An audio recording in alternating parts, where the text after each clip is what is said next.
What's up, Razmanites? You got the Razman here, Freaky.com and YouTube. Before I get started today, I just have to give you guys and gals a heads up. It's going to be a little bit different today with the intro. There isn't going to be the royalty-free song Zap beat underneath the graphics or the credits, and it's because YouTube is now being really stupid with recognizing royalty-free music as just that, the fact that it's royalty-free, and it means anybody can use it. All of my revenue sharing is now suddenly getting denied, even though I put in the description box of every video and in the separate description box that you get when you're cleared for revenue sharing that this is royalty-free music, Zap Beat by Kevin MacLeod, and here's where I downloaded it from, emotech.com. It just doesn't seem to be good enough anymore. Thankfully, though, my friends Jake and Owen put together a theme song for me that I've been trying to figure out how to use, and it's just going to push me forward to using that. It's only 18 seconds. Because it's so short, actually, as I said, I'm going to have to reformat things to use it. But it is definitely going to be the Razman's Reality Radio Show theme song if it doesn't get used here, because my friend Polite Mediocrity also offered to write me an original piece of music for YouTube will be about a minute long, that will cover the normal type of intro that you're used to seeing.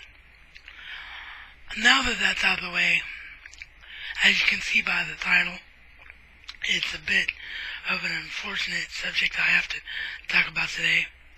Cincinnati Reds closer Ryan Madson has a torn metatarsal off his bone and will undergo season-ending Tommy John's surgery.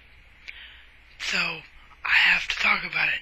How do the Reds recover from losing such a big signing before the season even begins, and what does it mean for Madson's future? What does it mean for his future and the future with the team? On the Razman's Reality.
This is such a unfortunate, terrible thing to have to talk about.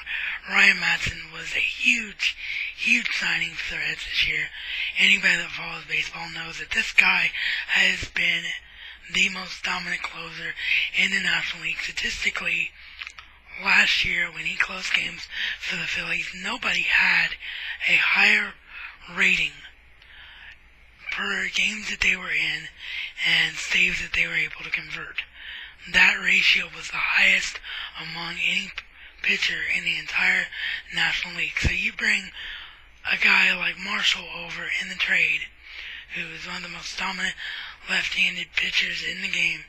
You bring him over to continue his role that he had for Chicago and be a setup man, and not have to try and stretch him to be a closer like Reds fans thought he was going to have to begin the year, because a guy like Madson falls in your lap with that kind of a proven record. It's clear why Reds country was thinking World Series, because you had Marshall and Madson at the back of the bullpen, and you had Cueto and Latos at the beginning of the rotation, and possibly Chapman at the number 5 position, if not beginning of this year, like halfway through the year, if Bailey falters.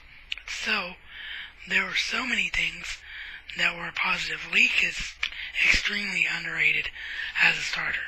Everybody knows that. He has arguably been the Reds' most consistent pitcher since he was drafted, and came right out of Arizona State. And then if Bronson Arroyo can have a bounce back here, I mean, that pitching staff on paper was the best pitching staff in the league. So you throw that in there with all of the proven commodities on offense that the Reds had. They were just runaway World Series favorites. Maybe that's stretching too far for first year that the team was together, but they were, in a lot of experts' eyes, runaway World Series favorites, and definitely, without question, with all the questions that the St. Louis Cardinals had, they were the front runners to win the Central Division crown 2 years after winning it the last time in 2010. Now, with this injury to Ryan Madson, the big question is twofold. Number one, the Reds only signed Madson for a 1-year contract with a mutual option that has to be agreed upon between Ryan Madson and the team. It can't just be the team deciding to exercise the option. It has to be agreed upon by both parties for 2013. And the reason that the contract with Madson was so short is because Madson looked like he was going to resign in Philadelphia.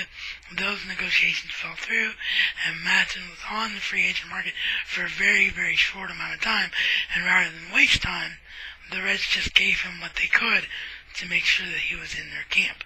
So now the question becomes, will Madson want to be in Cincinnati next year because he never got to pitch a game here? Does he feel like whatever it was that made him sign with this team and all the elements that this team had in 2012, does he feel like that's enough of a reason to take on that 2013 option? And do the Reds want to exercise that 2013 option now, knowing that he has to undergo Tommy John surgery? Because even though statistically the success rate of guys coming back from Tommy John surgery is huge, most guys who undergo that procedure are now better after having the procedure than they were before they had it. So it's all up in the air as far as what happens in 2013 with Madson and the Reds. The bigger question mark, and the question that we have to think about now, is that obviously we got very, very lucky because we have Sean Marshall, a guy that's that proven as an 8th inning guy. And if you're that lights out as an 8th inning guy, if you're striking out guys from both ends of the plate and you have everybody in the entire league shaking your head when you're in there, I don't think it's going to be a bit of a problem for him to switch to the 9th inning. He's just going to be coming in an inning later and doing the same thing. I think the closer's role for this year automatically now goes to Sean Marshall. The question comes from the number 8 spot, because with Marshall having, the 8th inning spot, not the number 8 spot in lineup, but the 8th inning spot in the bullpen. With Marshall now having to slide back into the closer's role and be the 9th inning guy, who takes his place as the 8th inning guy? Can Nick Madson step up and finally be the pitcher that the Reds hoped he can be? Does Logan Ondrusik, has he done enough in spring training to convince Dusty Baker and Brian Price that he is ready to be an 8th inning guy? Because a lot of people look at him, before the Reds were able to make these big signings in the offseason, a lot of people looked at Logan Ondrusik as the best guy in the system to take over a closer's role, when they realized that they didn't want to re-sign Francisco Cordero. So are the experts right about that? And when we see that now flourish by Logan Ondrusik being that 8th inning guy, I think right now it's a competition between those two guys, Madson and Hendricks. The only other, well, two other dark horse scenarios that you could have for that eighth inning is one being Bill Bray. Bill Bray's a veteran left-hander. He's a tough guy. If he can learn how to get right-handers out as dominantly as he gets left-handers out, and really, I think he can. The Reds just don't leave him in there very much when he's facing right-handers, so he hasn't faced a lot of right-handers. But this guy has nasty, filthy stuff. I think he definitely has setup potential. But the problem with that is, if Bill Bray's your setup eighth inning guy and Marshall's your closer, you have back-to-back left-handed pitchers coming out of the bullpen and telling them that they're facing both sides of the plate.